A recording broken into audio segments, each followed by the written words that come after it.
할렐루야. 성령이 우리 가운데 함께 계십니다. 성령이 우리를 감동하실 줄 믿습니다. 깨닫는 은혜를 주실 줄 믿습니다. 성령님께 선제 감사로 영광 돌리겠습니다. 따라합시다. 성령님 오시옵소서. 환영합니다. 사모합니다. 인정합니다. 아멘. 오늘 말씀은 믿음에서 실상으로, 그런 제목으로 말씀을 전하겠습니다. 여러분 다 믿음의 부자 되시기를 바랍니다. 믿음의 거목 되시기를 바랍니다. 성경 말씀 보면 믿음이 금보다도 귀하다 말씀하셨어요. 왜 믿음이 그렇게 귀하냐? 믿음대로 되기 때문에 그래요. 믿는 만큼 되기 때문에 그래요. 믿음으로 영생을 얻기 때문에 그래요. 오늘 말씀 보면은 믿음으로 모든 세계가 하나님 말씀으로 지어진 줄을 아나니, 그렇게 되어 있습니다. 믿음으로 모든 세계가 지어졌대요. 믿음이 있었기 때문에 창조가 있었고 이 세상 보이는 모든 우주 만물들이 존재하고 있다는 것입니다. 누가 믿었대? 누구의 믿음이었을까? 하나님의 믿음이죠. 하나님의 믿음. 하나님께서 계획을 하시고 하나님께서 생각하시면서 믿음으로 이 모든 만물을 지으셨어요. 우리 생명도 마찬가지예요. 우리가 이 세상에 태어나 이렇게 살아있는 것이 절대 우연한 것이 아닙니다. 우리를 또 믿음으로 말미암아 태어나서 살고 있는 것입니다. 그럼 누구의 믿음입니까? 부모의 믿음도 아니에요. 내 자신의 믿음도 아니에요. 내 생명의 주인 되신 하나님의 믿음으로, 혹은 남자로 혹은 여자로 혹은 한국 사람으로 이렇게 태어나서 지금 존재하고 있는 거예요. 믿음이 없이는 하나님을 기쁘시게 못한다, 그렇게 말씀하셨습니다. 하나님은요 믿음의 주인이시기 때문에 믿음이 없는 사람과는 상대를 하지 않으신다는 거예요. 왜 하나님이 여러분을 특별히 사랑하시는 줄 아십니까? 여러분 마음속에 믿음이 있기 때문에 그래요. 여러분 마음속에 하나님을 믿는 믿음, 하나님께 가까이 가면 반드시 하나님은 내게 상을 주시고 좋은 것을 주실 줄로 믿습니다. 이 믿음이 없으면은요 다른 거 아무리 가지고 와도 아무 소용없어요. 믿음 없이 기도해도 믿음 없이 제사를 드리고 믿음 없이 아무리 선행을 하고 믿음 없이 공적을 쌓고 믿음 없이 아무리 헌신을 하고 봉사를 해도 소용없어요. 하나님은 절대 안 기쁘대요. 예? 하나님은 사랑이시지만은 믿는 자와 믿지 않은 자를 똑같이 사랑하는 것이 아닙니다. 차원이 확실하게 달라요.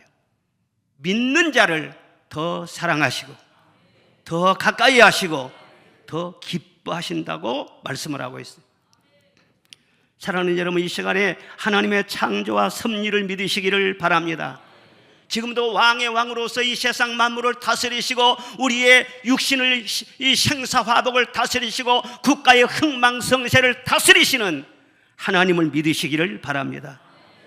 그리고 독생성자를 보내주셔서 우리를 구원하여 주시고 택하여 주시고 부르시고 성령 주시고 함께 하시는 그 은혜를 믿으시기를 바랍니다. 믿음은 바라는 것들의 실상이라 말씀을 하셨어요.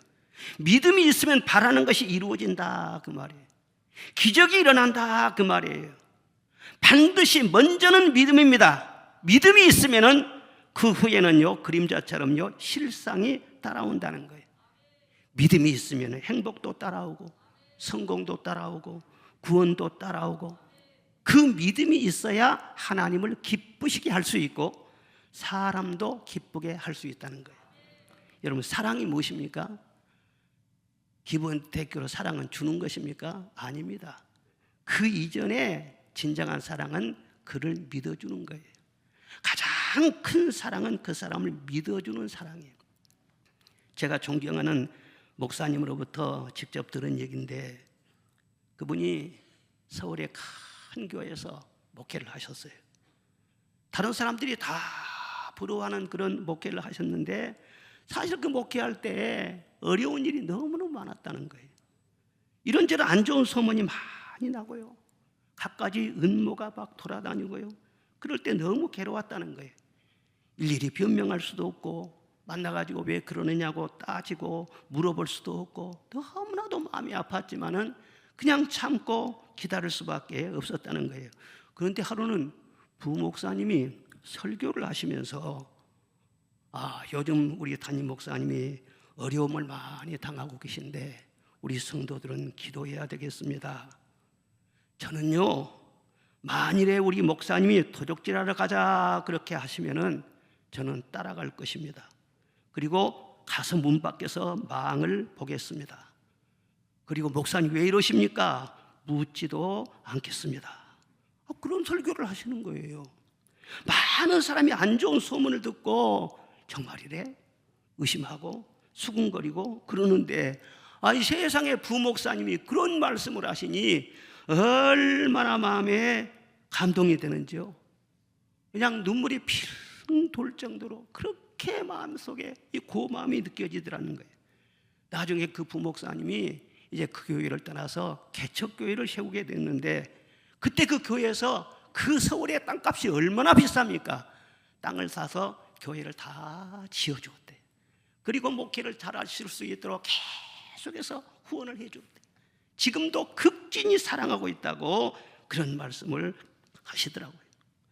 사랑도 존경도 그 사람을 믿어야 할 수 있는 것입니다. 사람을 믿지 않으면 인간관계가 깨지는 거예요. 저도 우리 성도들요, 여기 계신 우리 성도들 한 분 한 분 보면은요 너무나 감사하고 너무나 사랑스러운 거예요. 왜? 흉흉한 소문이 돌고 음모를 꾸미고 많이 몇 년 전에 우리 교회 공격하고 그럴 때요 진짜 그런데 그런 사람들이 많았는데 여러분들은요 흔들리지 않죠.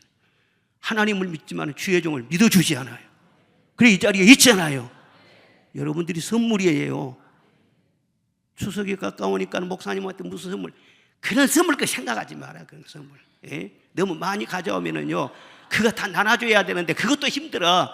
그러니까 꼭 그냥 선물 주려고 생각하지 말고 기도가 최고의 선물이고 예배 시간이 나와서 여러분들을 웃는 모습, 은혜 받는 모습 보면 그것이 짱이란 말이에요. 그것이 선물이란 말이에요. 어떤 사람은 선물은 택배로 보내고 얼굴 보이지도 않아. 미워. 무슨 선물이? 내가 선물이지. 여러분 믿으면은요 사랑도 나가요. 존경해요. 훌륭한 인물이 되는 것도 그래요. 어떤 귀한 인물이 있었다. 누군가에게 그 사람을 믿는 믿음이 있었어요. 아인슈타인 박사가 말이죠 고등학교 때까지 성적이 아주 나빴대요. 게다가 수업을 하면 선생님한테 맨 엉뚱한 질문을 해. 이상한 질문만 하고 그러니까 선생님들도 스트레스 받지. 성적은 별로 안 좋은 애가 이상한 질문만 하니까. 그래서는요 학적부에다가 이 학생은 성공할 가능성이 없음 그렇게 써서요 집으로 보내줬다는 거예요. 그 어머니가 그 성적표를 본 거예요. 우리나라 어머니 같으면은요 팔짝 뛰고 난리가 나지. 그런데요 아인슈타인 어머니는요 그 성적표를 보면서 웃으면서 아들한테 그러대. 아인슈타인 너 걱정하지 마라. 너 다른 사람하고 똑같아지려면 너는 열등생이지만은 다른 사람들하고 다른 점이 있기 때문에 너는 우등생이야. 그리고 그 아들을 믿어주는 거예요. 얼마나 훌륭한 어머니입니까? 그 믿음 때문에 아인슈타인이 한 세계에 나올까 말까는 위대한 과학자가 된 거예요. 그 믿음의 능력이 아니면은요 그런 인물이 나올 수가 없다는 거예요. 저는요 우리 아버지를 가만히 생각해 보면은 가끔 우리 아버지가 돈이 별로 없었어요. 돈을 못 벌어다 주셨어요. 그리고 낚시일도 별로 안 하시고 낙지도 안 파오고 그래가지고 참 그때는 제가 좀 섭섭했어요. 그런데 지금 지내놓고 보면 볼수록요 너무나 고마운 것이 뭐냐면은 항상 저를 볼 때 돈은 안 주면서도 말이죠 너는 잘 될 것이다, 훌륭할 것이다, 큰 인물이 될 것이다 항상 믿어주는 거예요. 그 믿음대로 됐어 안 됐어요? 내가 큰 인물 안 됐으면 여기서 설교를 하겠어요? 할렐루야. 부모님의 그 말 한마디 진짜 네가 뭐 되려고 그러냐, 누구 닮아서 그러냐, 자기 자식들은 그러면은요 아무리 좋은 거 삶아 먹이고 아무리 좋은 일 비워줘도요 그 이면 내면이 무너지게 해버리면 그 애는요 주저앉아 버리면 크지를 못하는 것입니다. 왜 말 한마디도 못해요? 너는 잘 될 것이다, 너는 크게 될 것이다. 좀 독특한 짓 하면은요 독특하게 될 것이다. 그렇게 말을 해줘야지. 가정을 세워나가는 것도요, 믿음으로 세워나가는 겁니다. 행복이 그냥 온 거예요. 행복은 실상이에요. 그런데 믿음이 있어야만 행복이라는 실상이 따라온다는 거예요. 누군가의 믿음이 없으면요, 가정은 흔들리고 무너질 수밖에 없어요. 믿음의 아내가 훌륭한 남편을 세워주고 이 믿음의 남편이 복스러운 아내를 세워준다는 것을 알아야 돼.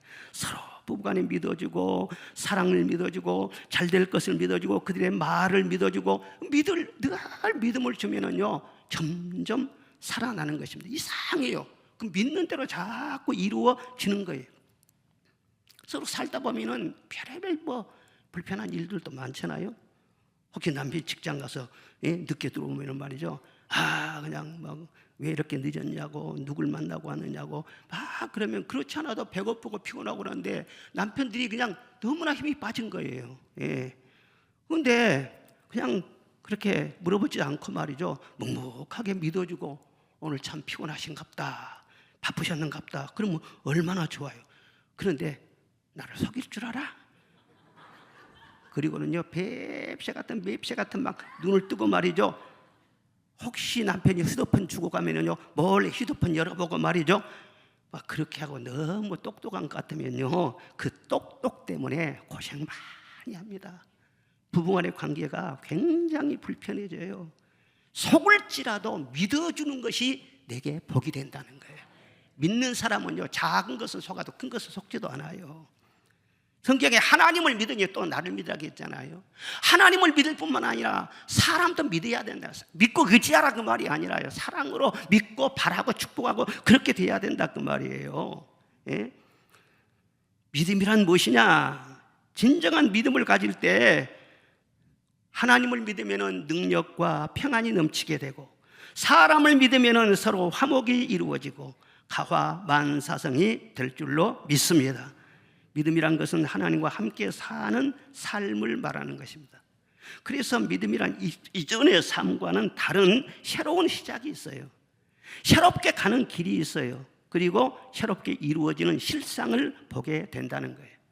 그래서 믿음이 내게 들어와서 실상이 이루어질까지 통과해야 할 여러 가지 과정이 있는데, 첫째는 어떤 과정이냐? 반드시 하나님의 말씀을 내가 받아들여야 됩니다.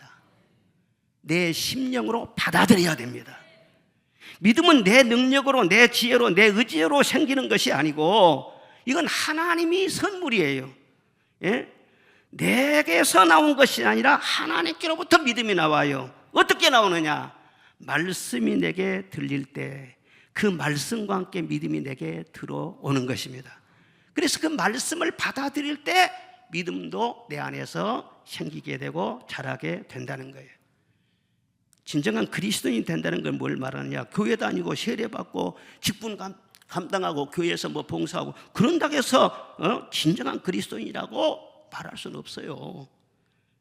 성경 말씀을 하나님의 말씀으로 받아들이는 사람, 그 사람이 참된 그리스도인이 된다는 거예요. 그리고 지금도 교회 질서를 따라서 이 강단에서 선포되는 하나님의 말씀을 내게 주신 말씀으로 들을 때, 내게 주신 말씀으로 받아들일 때 그 사람이 비로소 참된 그리스도인이 된다는 거예요. 히브리서 4장 12절 말씀 시작. 하나님의 말씀은 살았고 운동력이 있어 좌우의 날선 어떤 검보다도 예리하여 혼과 영과 및 관절과 골수를 찔러 쪼개기까지 하며 또 마음의 생각과 뜻을 감찰하나니. 아멘. 하나님의 말씀은요, 이 세상 지식 차원이 아니야. 살아있고 운동력이 있어요. 그 말씀이 이루어지는 거예요. 독일의 선교자인 본헤퍼는 그런 말이 했어요. 성경 말씀은 좋은 말씀이 아니야, 옳은 말씀이 아니야, 재미있는 말씀만이 아니야, 아름다운 말씀만이 아니고 살아있는 말씀이라는 거예요. 할렐루야.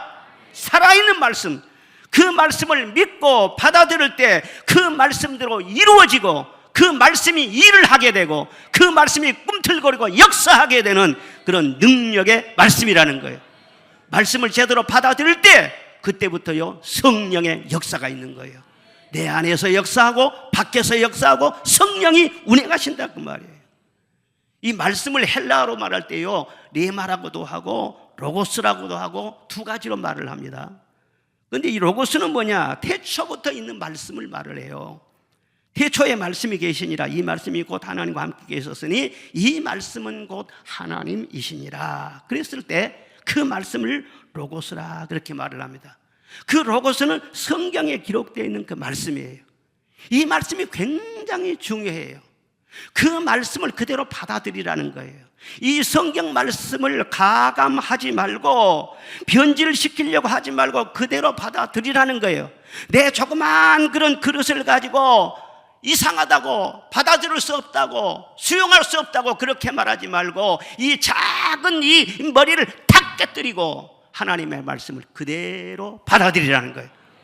홍해가 갈라졌다고 하면은 아멘하고, 장님이 눈을 떴다고 해도 아멘하고, 문둥병자가 고침받았다고 해도 아멘을 하고, 할렐루야, 죽은 자가 살아났다고 해도 아멘하고, 하나님 말씀대로 받아들여야 돼요. 말씀이 죄라면 죄인 거예요. 죄가 뭐예요? 말씀이 죄라고 하면 죄라고 말이에요. 성경 말씀 보면은요, 광명을 흑암으로 말하지 말라, 흑암을 광명으로 말하지 말라, 쓴 것을 단 것이라고 말하지 말라, 단 것을 쓴 것이라고 말하지 말라. 죄를 가지고 포장해가지고는 모호하게 다른 것으로 그렇게 말을 하고요, 죄를 죄로 말하지 않고요, 하나님이 심판하십니다. 요즘 죄를 죄라고 말하면은요, 이 세상이 아주 거부감 느껴요. 이상하다, 막 알레르기 반응을 일으켜요. 이번에 청문회 한데 어떤 분이 나와서 말이죠, 창조론 진화론을 말하더라고.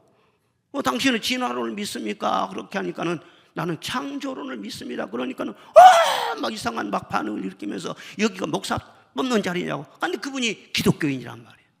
기독교인이 청문회를 하든지 어디를 가든지 하나님 말씀을 바르게 시인을 하는 것이 교인다운 거 아니에요? 할렐루야.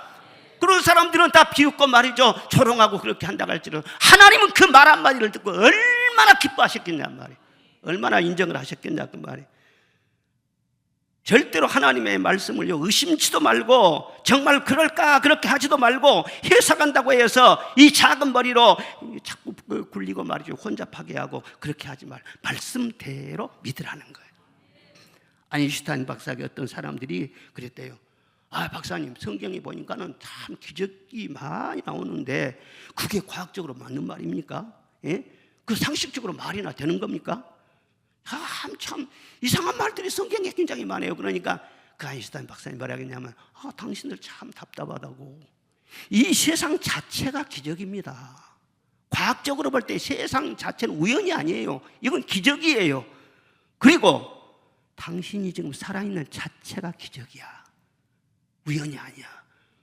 그런데 성경 말씀을, 그 기적을 믿지를 않아? 믿음이 없으니까 그런 소리 한 거죠.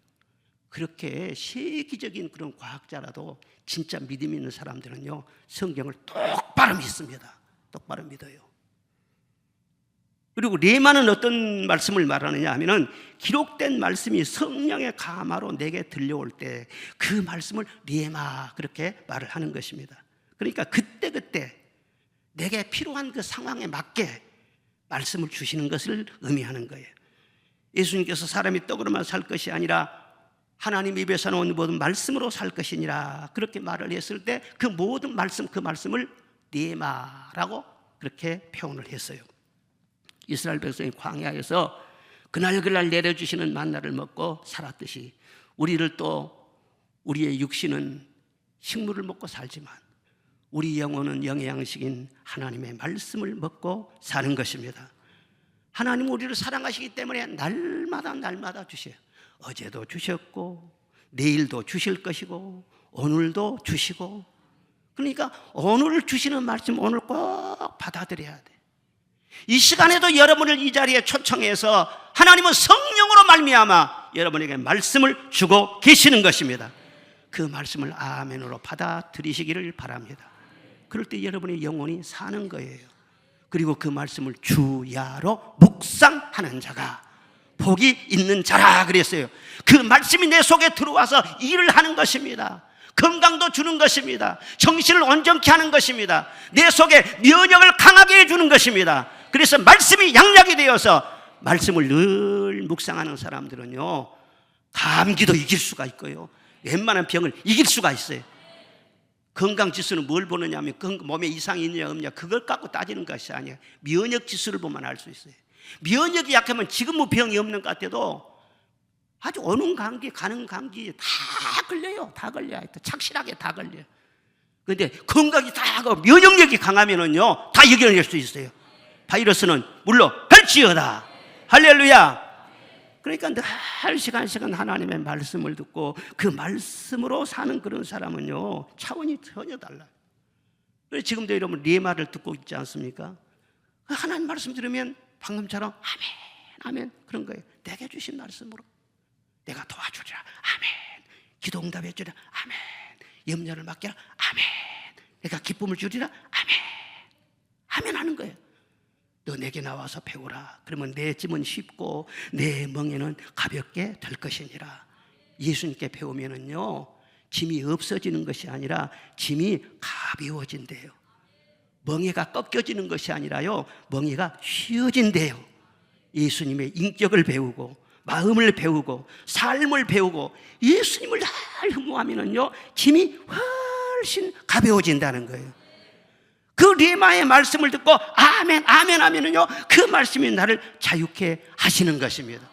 요즘 지식이 많은 세상에 우리가 살고 있잖아요. 이 세상에 참 그전에 없었던 병이 무슨 병이냐면 의심병이라는 의심병. 지식이 많으니까는요 머리가 막 복잡해 과부하가 돼가지고 그래서는요 막 의심이 막 생긴 거예요. 뭔가에 확신이 좀 없는 거예요. 한 번 의심하기 시작하면 점점 막 의심이 더 커져가요.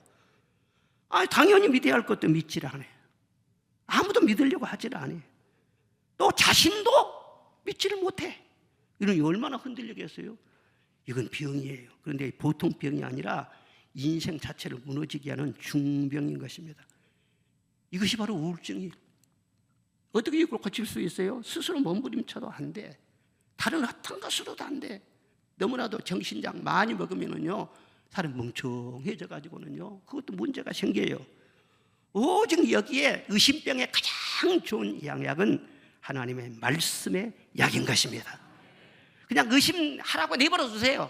고치려고 하지도 마세요. 그리고 그대로 내버려 두고 하나님의 말씀을 계속 받아들이는 것입니다. 계속 받아들이면은요 어느 순간인가요 이 의심의 구름이 점점 벗기게 되는 것입니다. 의심의 구름이 사라져 버림도 주 예수 내 맘에 오심. 의심의 구름이 싹 사라져. 나의 생명 소생케 됨은 성령 임하심이라. 모든 의심 슬픔 사라져 주의 평강 넘치네. 의심이 사라지면은 평화가 임하게 돼요. 샬롬이 임하게 돼요. 말씀 충만하면 의심이 사라지고 믿음 충만, 기쁨 충만, 소망 충만하게 될 줄로 믿습니다. 믿음으로 삶은 첫 번째 단계가 무엇이냐면은 하나님의 말씀을 그대로 받아들이는 거예요. 두 번째 단계가 무엇이냐? 말씀 붙잡고 기도하는 거예요. 마음밭에 심겨진 말씀이 잘 자라서 열매를 맺기까지는 아무런 어려움 없이 쉽게 자라나는 것이 절대 아닌 것입니다. 밭에 식물을 심어놓은 다음에 어떻게 자랍니까? 그냥 햇빛도 따갑게 받아야 되고 비바람을 맞게 되고 병충해에 막 시달리게 되고 그런 것처럼 우리 믿음의 나무가 이 속에서 자랄 때도 마찬가지예요. 여러 가지 유혹과 환난과 풍파 이런 것을 겪으면서 믿음이 점점 자라게 되는 것입니다. 하나님은 절대 믿음의 사람들을 온상에서 키우지를 않습니다. 많은 고난과 환난을 통과하게 하시는 것입니다. 그럴 때 어떤 환난이 오더라도 쓰러지지 않고 그 환난을 이겨낼 수 있는 힘을 공급하여 주시는데 언제 그 힘을 주시느냐? 기도할 때 성령으로 말미암아 이길 힘을 주시는 것을 믿으시기를 바랍니다. 그러면 기도를 잘 하면요 또 기도를 해도 건강하게 해야 돼요. 건강에 잘 기도하면요 내면이 말 다 굳게 서는 것입니다. 성경 말씀 보면은 예수님의 제자들이요 그렇게 예수님으로부터 직접 말씀을 듣고 예수님 행하신 그 놀라운 기적도 보고 그러면서 그냥 한때는 막 좋아해가지고 막 우리 예수님 하면서 그 시대다가도요 자주 시험 들고 넘어져요. 조금만 어려운 일 닥치면은요 막 흔들리는 거예요. 풍랑이 와도 막 그 앞에서 두려워하고요. 서로 마음이 맞지 않으면 감정을 이기지는 못해. 그래서 서로 막 다투고요. 성깔이 나오고요. 막 서로 도망치고요. 막 그냥 제자들이 손안을 피워. 왜 믿음의 사람이 이렇게 자꾸 흔들리냐는 거예요. 왜 그렇게 시원치 않느냐는 거예요. 말씀을 들었어요. 기적도 보았어요. 그런데 이 제자들은요 예수님만 대표로 기도했지 기도를 안 해. 그리고 기도하는 자리까지 올라갔는데도 잠만 굴굴 퍼자고 있어. 그러니까 그 하나님의 능력이 그 안에 임할 틈이 없는 거예요. 그래서 예수님께서 뭐라 하겠어요? 시험에 들지 않게 깨어 기도하라 말씀을 하셨어요. 예수님 말씀이에요. 따라합시다. 기도 하라면 하세요. 누구에게 말하지 말고 주님의 말씀이세요. 주님이 기도하라고 했잖아요. 그러면 기도하는 거대로 하면 되는 거예요. 기도에서 여러 가지 말할 것도 없어요. 오늘도 기도하고 내일도 기도하고 아침에도 기도하고 저녁 때도 기도하고 어려울 때도 기도하세요. 그러나 잘 될 때는 더 많이 기도하세요. 가난할 때 기도하세요. 부유할 때 더 많이 기도하세요. 기도해야만이 믿음이 강해져서 모든 비바람과 환난 풍파 다 이겨내고 원수마귀를 물리칠 수 있고 강하고 담대해서 세상을 이겨나가는 것이지, 기도해서 성령의 능력받지 않으면은요 흔들려요. 조금만 어려움 봐도요 흔들려요. 어차피 내일 일은 몰라요. 내일은 하나님의 손에 있어요. 그런데 하나님의 능력을 받으면 내일을 이겨나갈 수가 있다고 말해요. 그런 사람이 돼야죠. 아무 일 없기를 바라는 그런 사람이 돼서는 안 된다는 말이에요. 옛날에 어떤 떡 장수가 있었어요. 그런데 마을에 장에 가서 떡을 팔고 이제 남은 떡을 지고 이제 집으로 가기 위해서 산 고개를 이렇게 넘어가는데 가다가요 커다란 호랑이 한 마리를 만났어요. 으르르 하면서 호랑이가 나타난 거예요. 그런데 이 호랑이가 떡 장수에게 뭐라고 하냐면요, 떡 하나만 주면 안 잡아먹지, 그런 거예요. 그러면 떡을 주어야지. 그래서 얼른 내가지고는요 떡을 주었어요.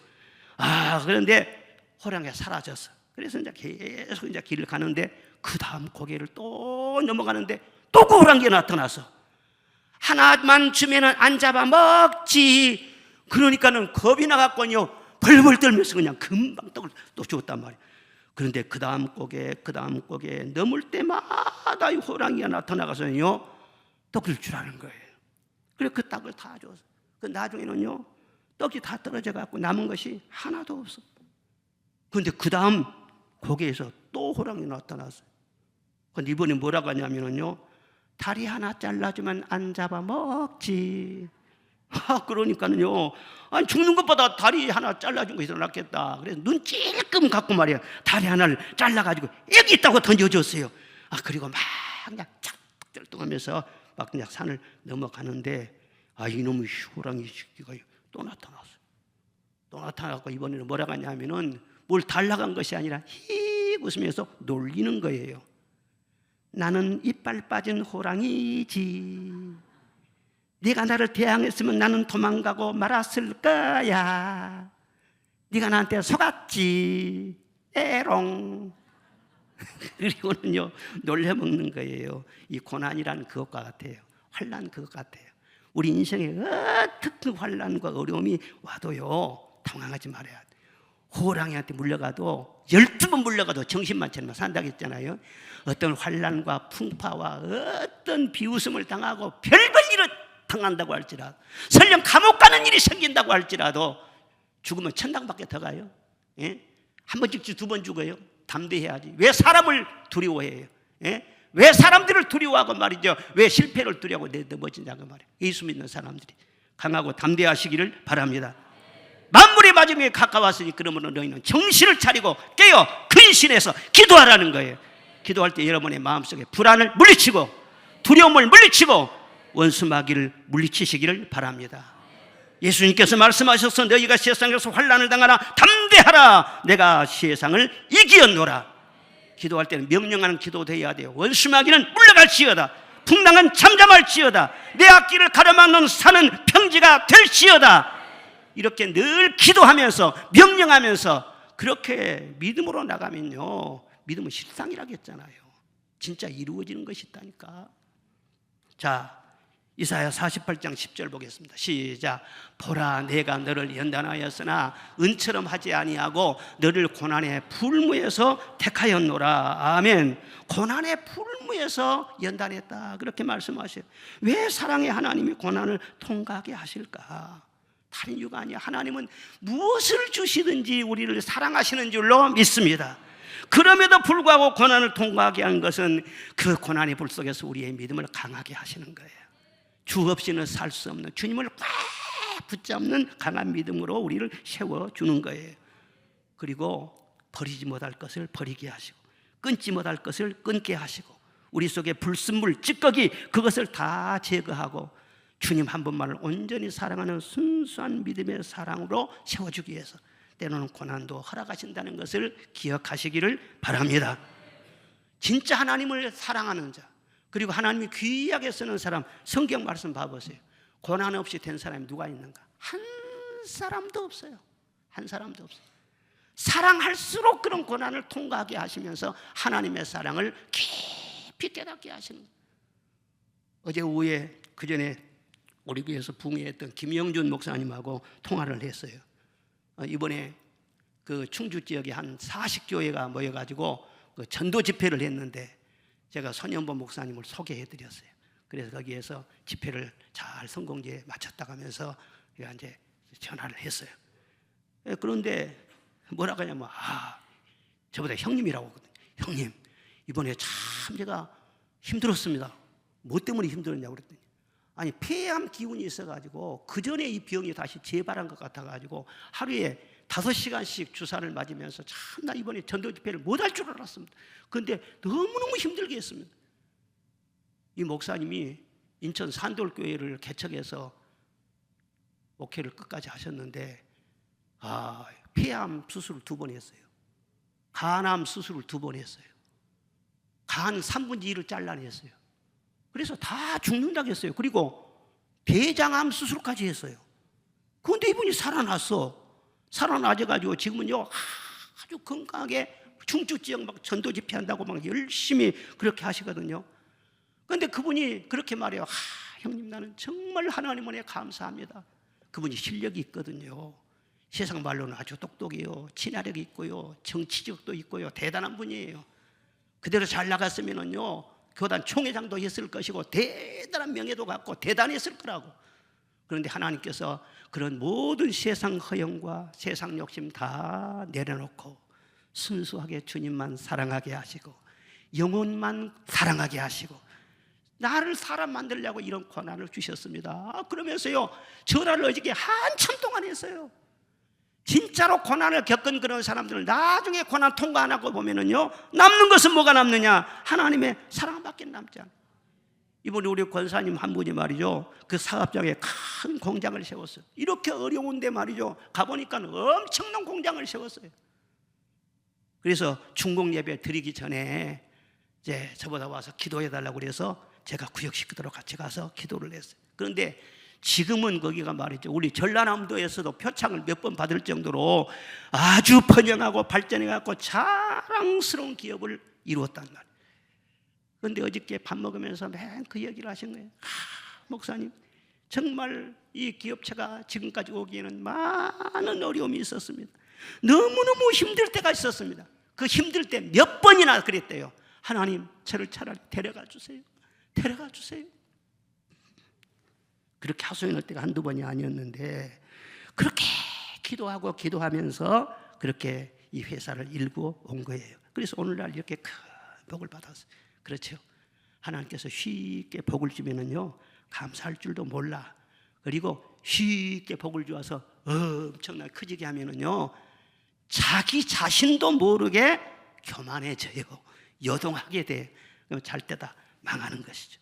그러니까 큰 그릇일수록 하나님이 사랑하는 사람일수록 이런 고난을 통과하게 해서 더 겸손하게 하고 그릇을 만들어 주시는 줄로 믿습니다. 그러니까 어떤 고난과 역경을 당한다 할지라도 하나님의 사랑을 의심하면 안 돼요. 우체증 가진 사람은 왜 하나님 사랑을 의심합니까? 하나님 절대 사랑을 믿어야지. 절대 하나님의 사랑을 의심하지 말아요. 그리고 낙심하지도 말고 늘 기도하시기를 주의 이름으로 축원합니다. 하나님이 일하실 줄로 믿습니다. 마지막 단계는 무엇이냐? 세 번째는요, 순종하라는 거예요. 믿음이 잘 자라서 열매를 맺어야 하는데 그 열매가 무엇이냐? 순종이 곧 열매라는 거예요. 순종해야 하나님께 인정받을 수 있고, 순종해야 믿음이 마음속에서만 맴돌지 않고 이루어지는 실상을 보게 된다는 거예요. 그래서 히브리서 11장에 보면은 믿음의 유인들을 쭉 소개하고 있는데, 그 한 분 한 분들이 전부 다 어떤 사람들이냐? 경주자가 말이죠, 출발선을 떠나서 목표를 향해 계속 뛰는 것처럼 가만히 정체되고 있는 사람들이 아니라 말씀을 따라서 열심히 뛰었던 사람들, 말씀대로 열심히 순종했던 사람들, 도저히 순종할 수 없는 여건인데도 그 모든 것을 극복해내고 하나님 말씀이라면요, 어떤 상황을 순종하고.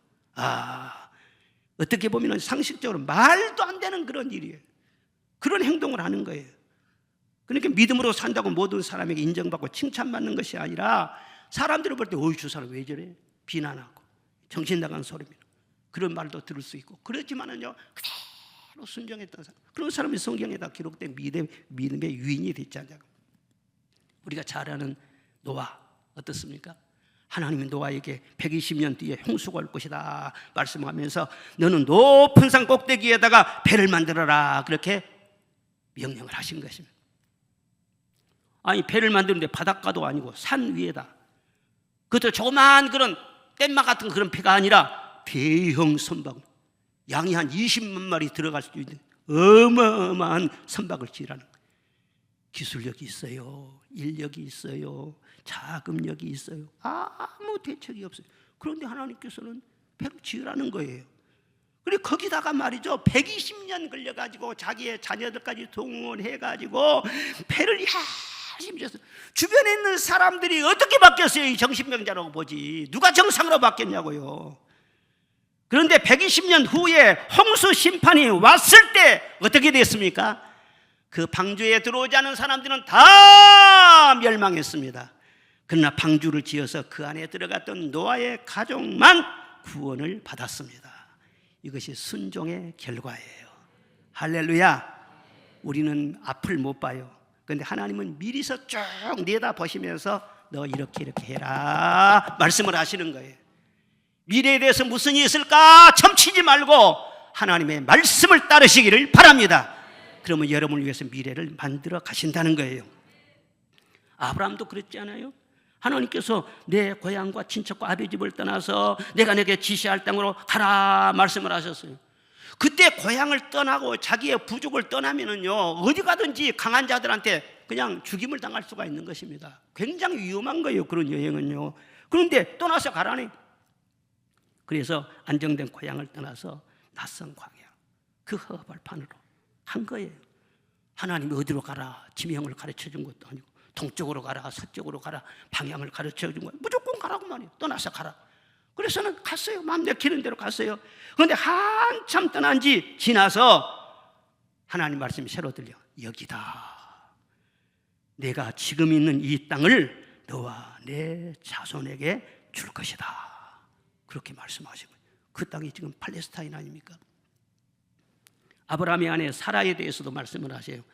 사라는 자기 몸이 이미 죽은 것 같음을 알고 있었어요. 그런데 하나님이 천사를 보내가지고 사라야, 너는 내년 이맘때에 아들을 낳을 것이다. 그렇게 말씀하세요.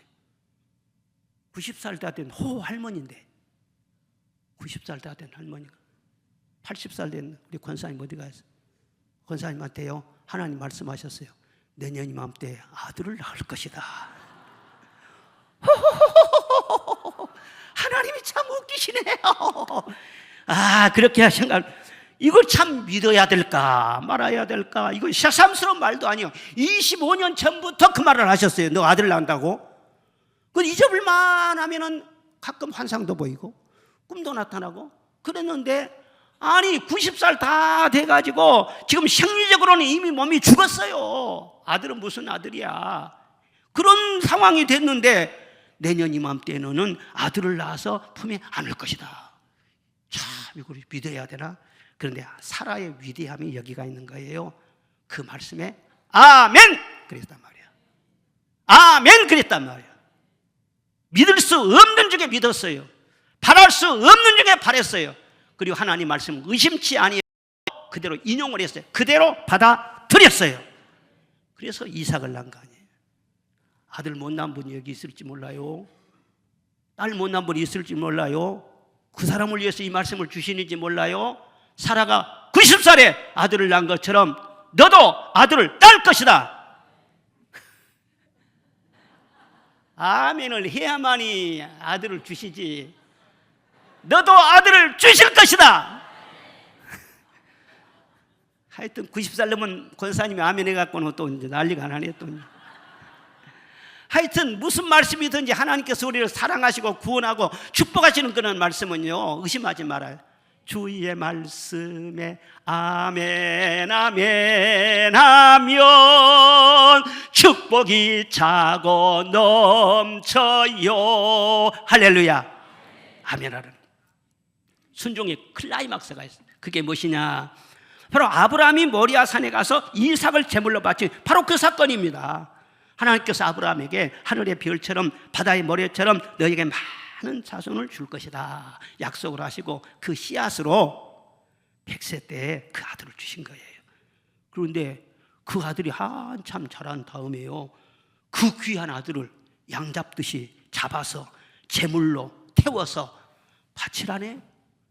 이삭이 그때 나이가요 27살이었어요.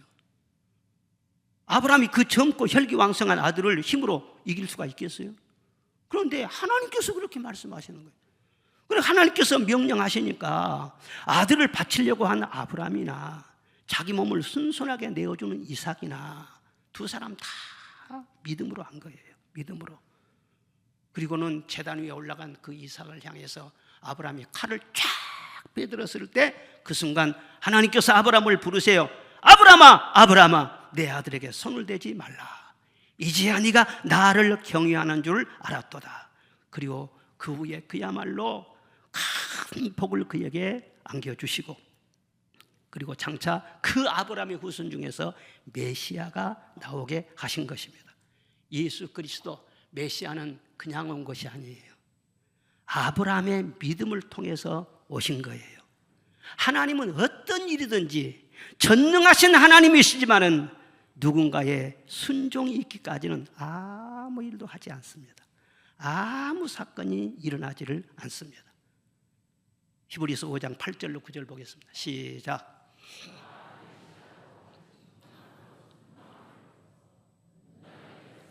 자기를 순종하는 모든 자에게 영원한 구원의 근원이 되시고. 아멘. 예수님이 그냥 우리의 구세주가 된 것이 아니에요. 그냥 부활 승천하신 것이 아니라는 거예요. 예? 순종함을 배웠다는 거예요. 죽기까지 순종했기 때문에 부활이 있었고 승천이 있었고 다시 재림하실 것이고 우리의 영원히 찬송받으시기에 합당하신 구세주가 되신 줄로 믿습니다. 성경 말씀에 순종하면은 기름진 것을 먹으리라 했어요. 순종하면은 온전하게 된다 말씀을 하셨어요. 순종하는 자에게 복이 많다 하시고, 순종할 때 영혼이 깨끗해진다고 하시고, 순종할 때 성령 받는다고 말씀을 하셨어요. 그러나 불순종하면은 그대로 지나가느냐? 아니라는 거예요. 고생이 많다는 거예요. 왜 하나님의 자녀가 돼갖고 쓸데없는 고생을 하고 뺑뺑뺑뺑 광야를 돌듯이 방황하고 돌아다니면서 허송세월을 하면서 에너지 낭비, 인생 낭비를 낭비합니까? 순종하지 않으면 절대 진척이 안 된다는 거예요. 그러니까 순종하는 것이 가장 하나님의 마음에 합당한 사람이고, 내가 순종할 때 문제는 하나님이 일을 하신다는 거예요. 하나님이 일을 하신다는 거예요. 어떤 부잣집 주인이요 가마꾼들에게 그랬대요. 개가 집을 나갔는데 자네들 개를 좀 찾아오게 그랬어요. 그랬더니 가마꾼들이요 다 일치하게 뭐라고 하냐면, 주인님 우리는 가마꾼이지 개 찾으러 다닐 사람이 아닙니다. 그건 우리가 할 일이 아닙니다. 그렇게 거절을 하는 거예요. 그래 주인이 저 사람들도 우리 집 일꾼이고 다 그러는데 내 주인의 말에 거절을 해? 그럼 이렇게 하자. 내가 개를 찾을 테니까 너희 좀 가마를 매라. 그리고는요 그 주인들보다 그 가마꾼들보다 다 가마를 매라고 가마에 타가지고는 개를 찾으러 나갔어요. 그런데 하루 종일 동네를 돌아다녀도 개를 찾을 수가 없어.